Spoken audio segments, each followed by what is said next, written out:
This is the M1 MacBook Air, the base model. I bought this about 4 years ago. It's been an amazing laptop. And just about a month ago, I picked up the M4 Pro MacBook Pro. And this is also the base model of the M4 Pro. This has 8 gigs of RAM, comes with the M1 processor, 256 GB hard disk. This one now comes standard with the M4 Pro processor. It's got 24 gigs of RAM, a 512 GB hard disk, and other features which we will talk about in this video. I'm currently using 3 Macs on a regular basis. So the M1 MacBook Air kind of sits as my home laptop. It's always next to my couch. And this is the laptop I use if I need to quickly draft an email and send something, or I need to review something very quickly. This is the one I use. The M4 Pro is my daily workhorse. This is what I take to office every day. This is what connects to my dual monitor setup in the office and works as a desktop replacement. And then when I need to go out for meetings and stuff as well, like this is the laptop I am carrying with me. The third Mac I use is the M1 Max Studio, which I have over here. It's a desktop setup with triple monitors, and that's what I use for editing and more intense workflows. Though I do feel like this could totally replace the M1 Max as a desktop replacement if you want. Now let's get into why I bought the M4 Pro MacBook Pro, how it compares to the M1 Air, and my review after using it for a month. Now in terms of footprint, the M1 MacBook Air, which is slightly thicker than the new MacBook Air, is almost the same height as this laptop. If you see at the edge, it's very, very slightly thicker, but this design does taper. The newer ones are thinner throughout, maybe by a couple of millimeters. But honestly, I find this 14-inch MacBook Pro like a really good size to carry around. It doesn't feel too heavy. It doesn't feel too different than my M1 MacBook Air. If I'm traveling, I would probably still take the MacBook Pro with me just because it is still quite light. The battery life and the power on this thing, you can pretty much do anything that you want to on this laptop. Over here, you do run into some limitations. Now, I decided to get the black MacBook Pro. I'm very happy with my decision. I think it looks fantastic, but it does pick up quite a few fingerprints, and when it gets dirty, it's quite obvious that it's dirty. But apart from that, I really like the look of it. It's a beautiful looking laptop. The trackpad on this thing is amazing, slightly bigger than my MacBook Air, so a lot more easier to use. The keyboard feels great on this. When you compare screen sizes on this laptop versus the Air, you do get a little bit more screen real estate, and it does help, especially when you're traveling or moving around and you need to look at like documents, or when you need to do some more complicated work like coding or something like that. Then yes, for sure, the bigger screen over here does matter. It's also a much nicer screen. It's got 120 Hertz refresh rate. It's got a much higher peak brightness, and it's got much thinner bezels as well. Now, regarding the notch on the laptop, I got used to it pretty quickly, and I do appreciate the extra screen real estate it does give me, but there are some inherent problems to it, like my taskbar at the top. Sometimes when I have too many icons, it gets hidden behind the notch and there's no way to access it. I've had to install some third-party tools to be able to drop down that menu and things like that. Apple should have thought of that and implemented it directly into the operating system. When I carry this to work, I have a dual monitor setup. So I plug in 2 USB-C cables on the side over here, and I get a triple monitor setup essentially, where I have 2 monitors and my laptop screen open at the same time. So I'm able to take in a lot more data, have a dashboard up on my screen as well, and then a large 30-inch working space on my 30-inch LG monitor, which I did a review of the last video. I'll leave a link up over here. The webcam quality on this also is very nice compared to the MacBook Airs, much higher resolution, better quality overall. The mics on this as well sound quite a bit better. I'm so glad that this laptop has multiple USB-C ports. You get 2 on the left side, 1 on the right side. You get a HDMI port as well as a SD card slot. So all these extra ports, especially if I'm going out for a meeting or I have to do a presentation, so much easier to have that HDMI port on this laptop.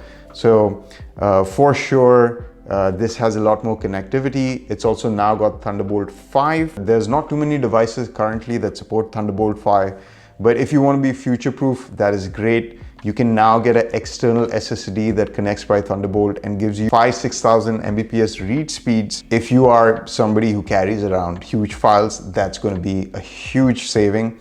I have a Thunderbolt 4 drive, and that performs slightly better on this than it does on my MacBook Air. So yes, that's in terms of performance, in terms of I/O, this laptop is a beast. Also, this laptop comes with Wi-Fi 6 and not Wi-Fi 7.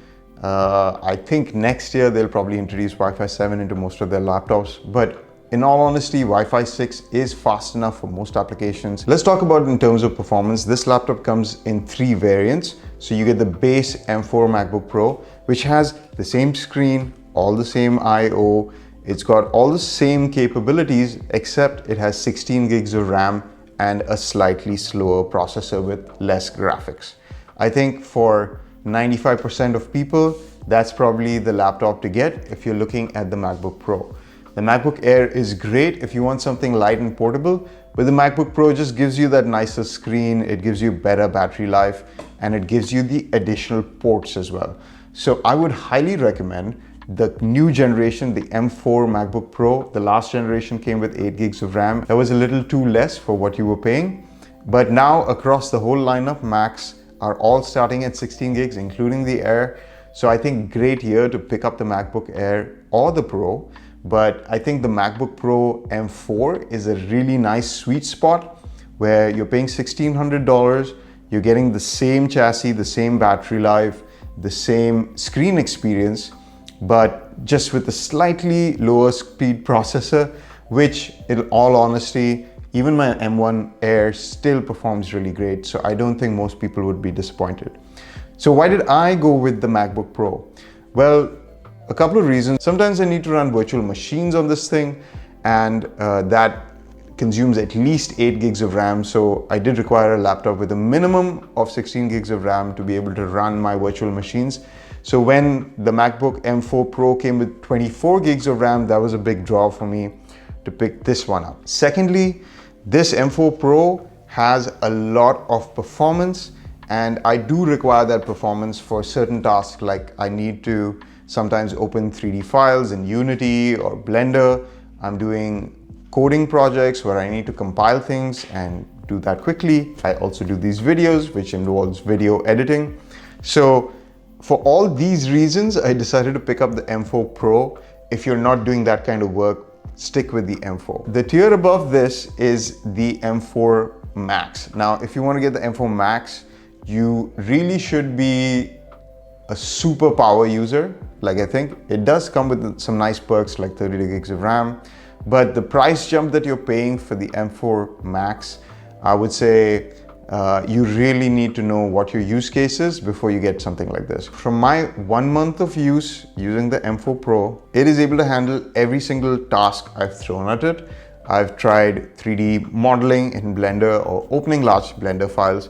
I've opened large Unity projects in this. I have run AI models locally on this thing. So this machine especially does really good with local models. And it also supports Apple Intelligence, if that's something you're interested in. I'm really not. So far from what I've seen, Apple Intelligence really isn't doing anything for me. But I do use some local models for image generation as well as text generation. And I'm always experimenting with the latest AI models. So I keep downloading and installing them. They are large in size, so I needed the 512 GB hard disk at least. I should have bumped it up to 1 terabyte. But I was in a bit of a rush to get the laptop, so I didn't want to wait. I've had Chrome open with 50 tabs on it and simultaneously have Figma and Blender and Unity and Affinity Photo open at the same time while also editing in Final Cut Pro 11 and exporting those large files. Nothing seems to really slow this machine down. As I said, unless you are a super power user, I think the M4 Pro is more than enough horsepower to keep you satisfied for at least the next 3 to 4 years. The screen quality on this is amazing. Working outdoors, if that's something that you do with direct sunlight on this, the screen cranks up to a great brightness. And just overall, this has been one of the best machines I've ever used. The M1 Air is still a phenomenal machine, don't get me wrong. And even if you pick up the MacBook Air, you will be completely satisfied. This whole new Apple Silicon generation of machines, they just have been amazing. The single core performance on this is almost double or triple of what it is on my M1 Pro Max in a matter of 4 years. So they have been making leaps and strides in the performance, the battery life, and everything about this machine is just great. And I think you will be really satisfied if you pick something like this for multiple reasons. The build quality, the keyboard quality, the trackpad quality, the speakers on this are great. The I/O is fantastic. The screen quality is really good. The notch, probably the only thing that kind of annoys me. Anyway, that's it for this video, guys. If you like this video, hit that like button, leave me a comment, subscribe to watch more videos like this, and I'll see you guys in the next one.